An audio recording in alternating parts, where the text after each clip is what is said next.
ராகு 9 கிரகத்தில் சார் ராகு ஒரு மாயைன்னு நான் சொல்லுவேன், பேராசைக்காரன்னு நான் சொல்லுவேன், பிரம்மாண்டம்னு சொல்லுவேன். உங்கள் லைஃப்பில் உயிர்காரகத்துவத்தில் உங்கள் பாட்டனார், உங்கள் அப்பாவை பார்த்த அப்பா இருப்பார்ல, அவர் ராகு. அப்பாவை பார்த்த அப்பாவோட வர்க்கம் இருக்கும்ல, அது ராகு. செயற்கையாக இருக்கக்கூடியது எல்லாமே ராகு தான். செயற்கையாக இருக்கணும். பிளாஸ்டிக் சர்ஜரி பண்ணுறாங்க, டெஸ்ட் டியூப் பேபி, இதெல்லாம் ராகு.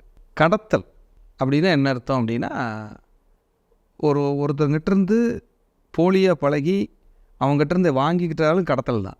ஆனால் ராகு கார் வச்சுருக்கோம், வீடு வச்சுருக்கோம், நல்ல பெட்டில் படுத்து ஜம்முன்னு தூங்கும், ஏசி போட்டு தான் தூங்கும், நல்ல பிராண்டடாக ட்ரெஸ் போட்டுக்கும், ஷூ போட்டுக்கும், பர்ஃப்யூம் போட்டுக்கும், 4 பேர் கூட சுற்றிக்கிட்டு இருப்பாங்க, உணவு பிரியர்கள், நாளும் தெரிஞ்சது, எல்லா சப்ஜெக்டையும் தெரிஞ்சு வச்சுருப்பாங்க. பக்கத்து வீட்டுக்காரன் என்ன பண்ணுறான்னு ராகுவோட ஆதிக்கத்தை கேட்டால் சொல்லிவிடும். அவர் தலைவர் என்ன பண்ணுறாருன்னு கேட்டால் சொல்லிடும். ராகு எல்லாமே தெரிஞ்சுக்கிட்டே இருக்கும், தெரிஞ்சு வச்சுக்கணும்னு ஆசைப்படும். நாளும் தெரிந்தவர்கள்.